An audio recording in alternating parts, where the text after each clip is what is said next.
네, 국회 전직 보좌진이 들려주는 여의도 찐세계 최고의 보좌관 시간인데요. 오늘은 고정 패널이시죠. 최영호 전 비서관 나오셨고요. 그리고 미래통합당 남원임시 순창지역구의 전 당협위원장 맡으셨던 우리 김용호 변호사 함께 모셨습니다.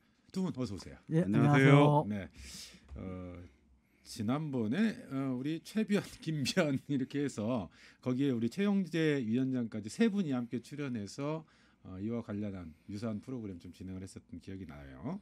그때 합이 꽤 잘 맞았던 걸로 기억이 되는데 김용호 변호사. 예. 네, 그립지는 않으셨어요? 그 글쎄요. 프로그램? 뭐 잘 좀 불러주시면 좋겠는데 그런 프로 하나 다시 한번 만들어 주세요. 네. 자, 어쨌든 예전에 뜨거웠던 분위기 기억하면서 오늘 기대를 좀 해보겠고요. 예. 그 전에 지금 비 피해가 꽤 컸던 것 같아요, 남원 쪽이. 예, 남원이 좀 컸습니다. 섬진강 그 주변 그 남원시 금지면 일대 일부 마을이 완전히 침수가 됐었거든요. 저도 지난주 목요일 날 한번 수해 복구 그리고 그 전에도 이제 한번 갔었는데요.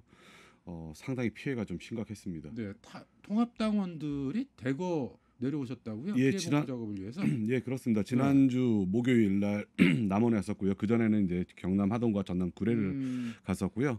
지난주 목요일 같은 경우는 300명 이상 온 걸로 좀 보고 있습니다. 정확히 집계는 안 했습니다. 이게 뭐 보고하는 네. 것도 아니고 자발적으로 좀 이렇게 참여하라고 해서 했는데 300명 이상 왔던 것 같고 사실은 이제 마을 주민들 같은 경우도 통합당에서 왔다는 걸 잘 모르시더라고요. 네. 일하고 있으니까 저도 이제 저 같은 경우도 어느 가정집 들어가서 뭐 설거지도 하고 뭐 치워주고 하고 있는데 어디서 왔냐 그러더라고요. 네. 그래서 잘 모르는 상태에서 저희 당에서 많이 참석을 했습니다.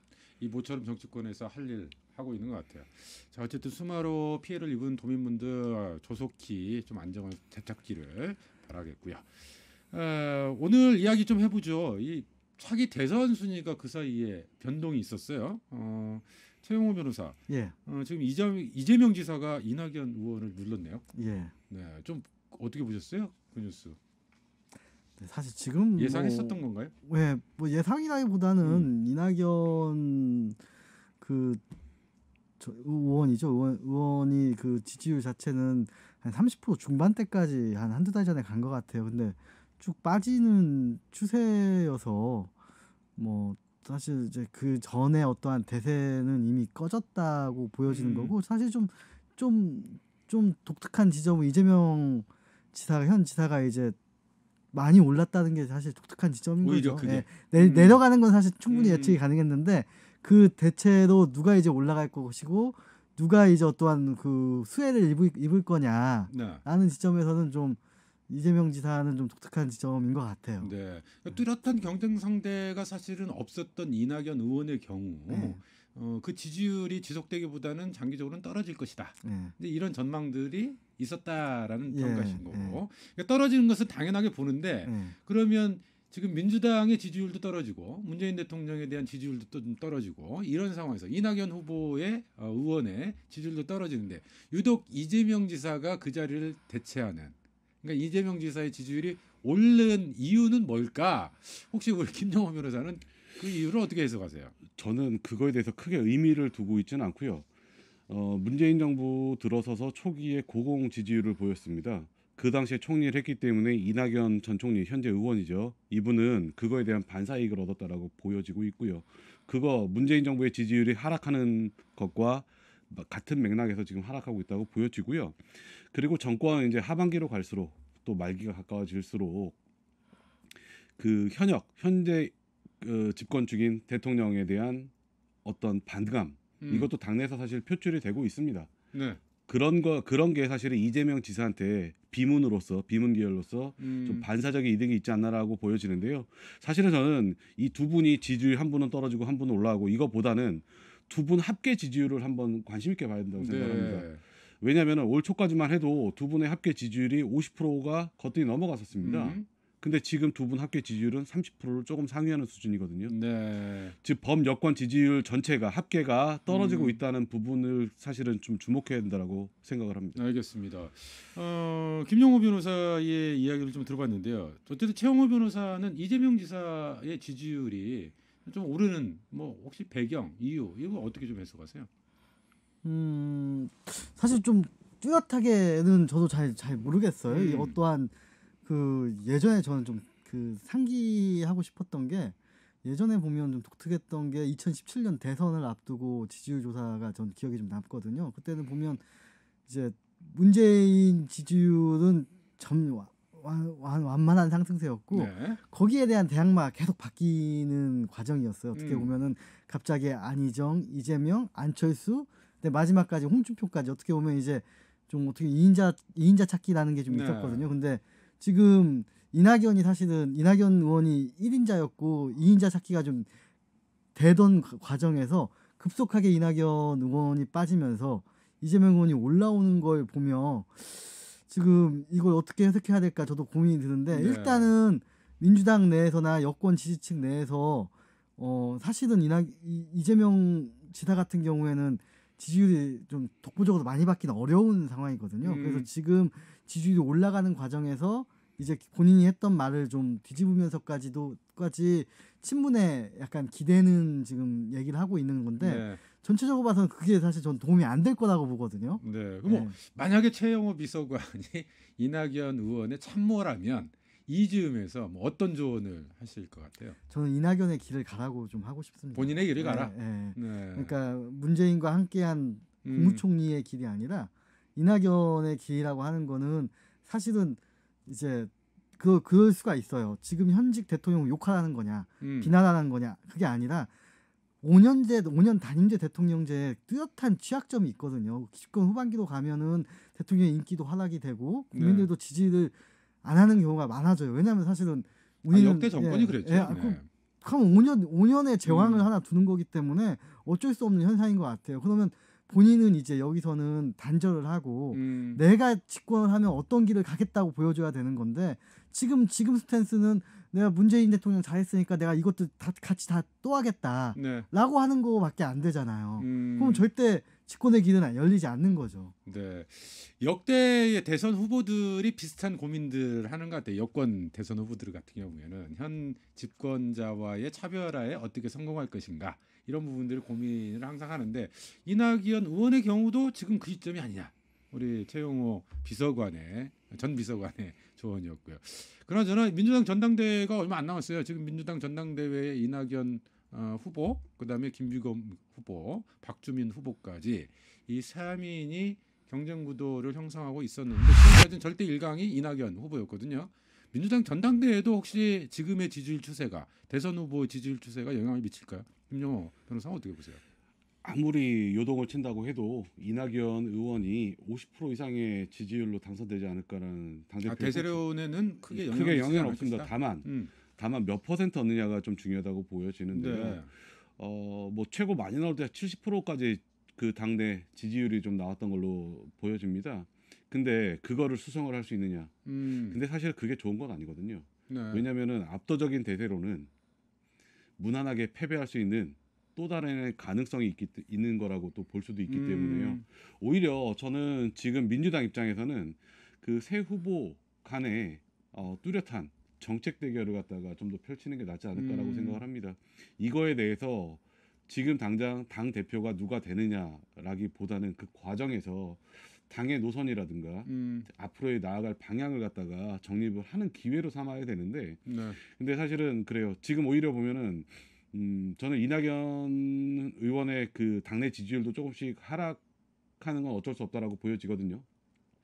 이번 기회일수록 사실은 좀 더 그 내공을 다질 수 있는 기회가 되지 않을까라는 생각합니다. 사실은 뭐 절대 일강의 구도가 유지된다는 것은 흥행에 있어서는 철저하게 실패거든요. 오히려 3자 대결 구도가 팽팽해 갈수록 관심을 더 끌어모을 수 있고 그런 측면에서도 민주당이 오히려 전당대회가 성공하려면 그게 더 낫다. 뭐 이런 전망들이 나오는 것 같은데 알겠습니다. 민주당에 대한 이야기는 이제 거기까지 좀 이야기를 하고요. 이번에는 야당에 대한 이야기를 좀 해보죠. 특히 보수야당인 통합당의 지지율이 지금 민주당과 박빙 내지는 또 일부 조사에서는 역전을 하기도 했어요. 이게 박근혜 대통령 전 대통령 탄핵 이후에 처음인 것 같은데 민주당은 다소 충격적이라는 이런 반응인 것 같고 통합당은 뭐 당연한 겁니까? 아니면 기대했던 겁니까? 어떻게 보세요? 근데 사실은 통합당 내부에서도 이런 자성의 목소리는 있습니다. 우리가 잘해서 이렇게 지지율이 올라가는 건 아니다. 반사입니까? 예, 사실 네. 뭐 예전에 그 통합당 전전신이죠. 새누리당의 지지율이 민주당한테 역전당했을 때도 민주당이 잘해서 역전당한 건 아니었거든요. 이번도 마찬가지입니다. 그래서 오히려 최근에 있었던 뭐 상임위원장 독식 문제라든가 국회 원구성 문제, 그다음에 최근 경제 문제, 부동산 정책 문제 여러 가지가 복합적으로 지금 여당에 이제 불리하게 작용하고 있어서 이런 반사적인 효과를 올리고 있는데요. 사실 내부적으로는 이게 좀 더 위험하다라는 오히려? 얘기도 많이 있습니다. 왜냐하면은 지금 당장 그 국회 의석 비율을 구성을 보면은 범여권이 3분의 1을 가지고 있고요. 그렇죠. 3분의 1 네. 가까이 가지고 있죠.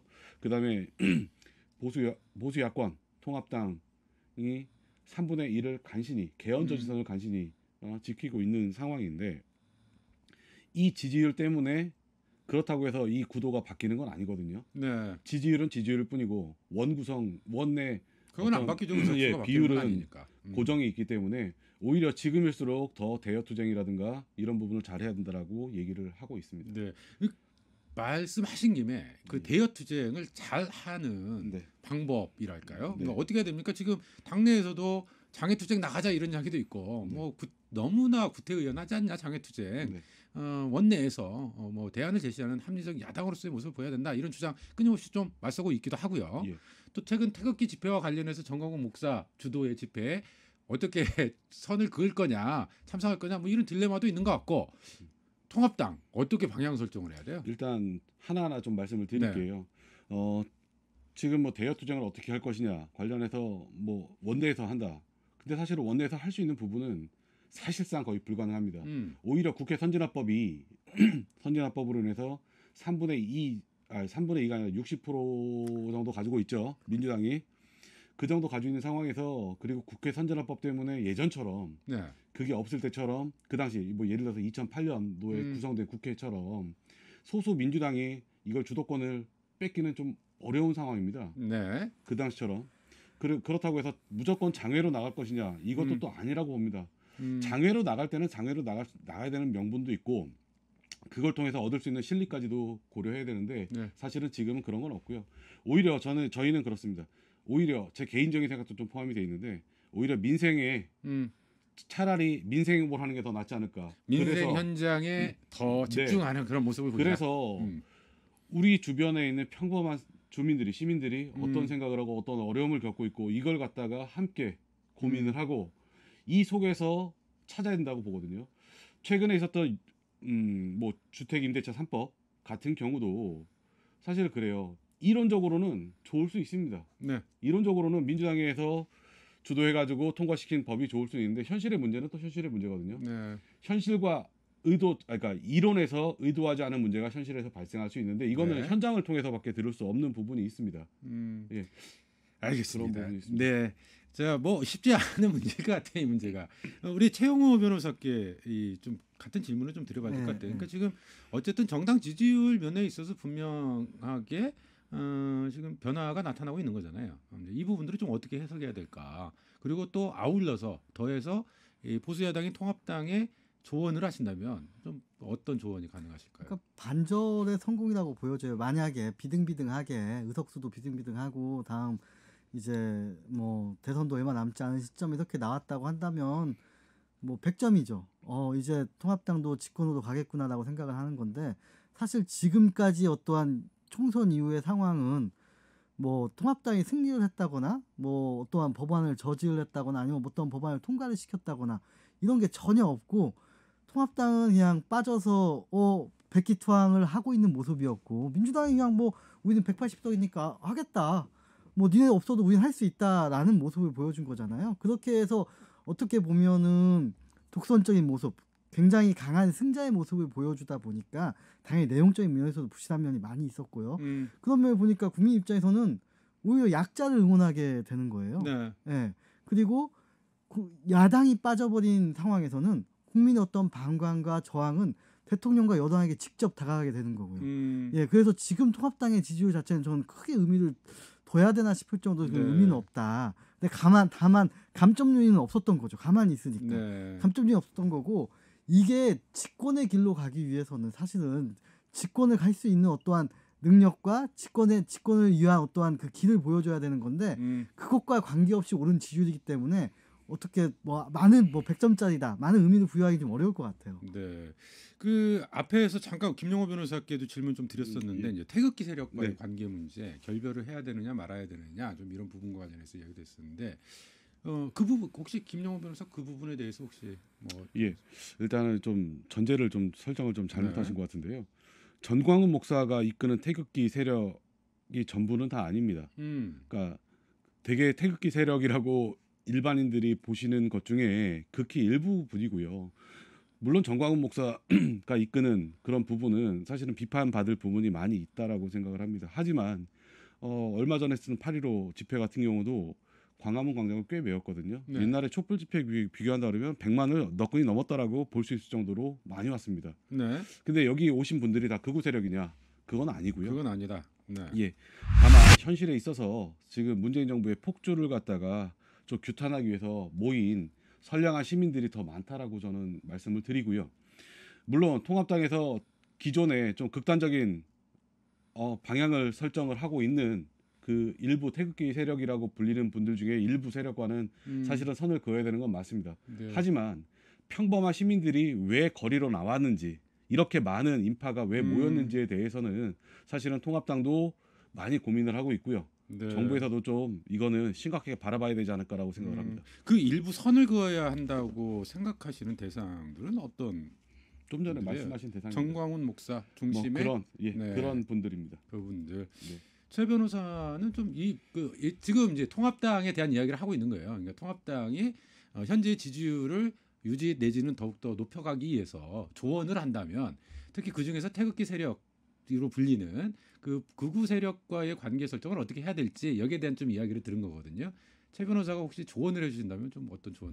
그분들은 어차피 민주당 안 찍고 통합당 찍을 분들이거든요. 뭘 하든. 그래서 사실 신경을 써야 될 부분은 아니고 사실 통합당에 신경을 써야 될 부분들은 사실 이번에 왔듯이 사실 놀라워요. 사실은 300명이 뭐 의원급들이 와가지고 그 남원에서 자원봉사 했다거나 이런 건 되게 좀 우리나라 정치 역사에서 이 통합당 계열에서는 보여주지 않았던 일들이었던 것 같아요. 네. 그런 일들이나 아니면 5.18 문제 지금 잘 짚고 지금 그 당 지도부에 잘하는 것 같은데 5.18 문제는 다시는 거론이 안 되는 게 통합당에게 더 유리하지 않을까.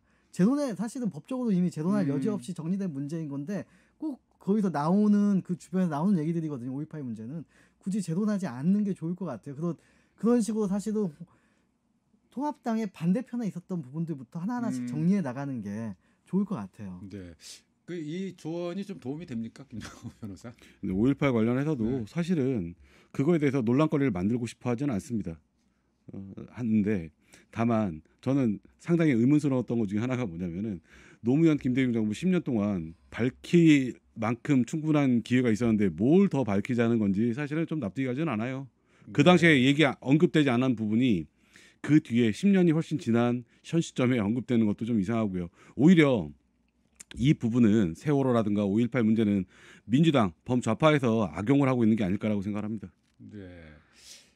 자, 좀 더 일찍 좀 이야기가 나왔으면 좀 더 그 토론을 해보는데요. 어느덧 마무리를 좀 해야 될 시간이 된 것 같아요. 그래서 이 문제만 짧게 김용호 변호사께 여쭤보고 마무리해야 될 것 같아요. 전체 이제 또 중앙당 이야기를 해봤는데 도당 이야기 잠깐만 여쭤볼게요. 네. 지금 장기간 도당위원장 공석이에요. 예. 네, 이게 좀 어떻게 되는 겁니까? 좀 저도 아쉬운 부분이라고 생각을 하고 있는데요. 현실상 매우 어렵습니다. 근데 우리 전라북도 출신의 그 미래통합당 비례대표 국회의원들이 몇 분 있는데요. 이분들이 좀 더 나서주길 바라고 있습니다. 네, 알겠습니다. 오늘은 여기까지 차기 대선 주자 순위와 통합당 이야기 나눠봤습니다. 최영호 변호사, 김용호 변호사 두 분 오늘 말씀 고맙습니다. 예, 감사합니다. 네, 생방송 사랑과 사람 오늘 순서 여기서 마무리하죠. 함께해 주신 여러분 고맙습니다.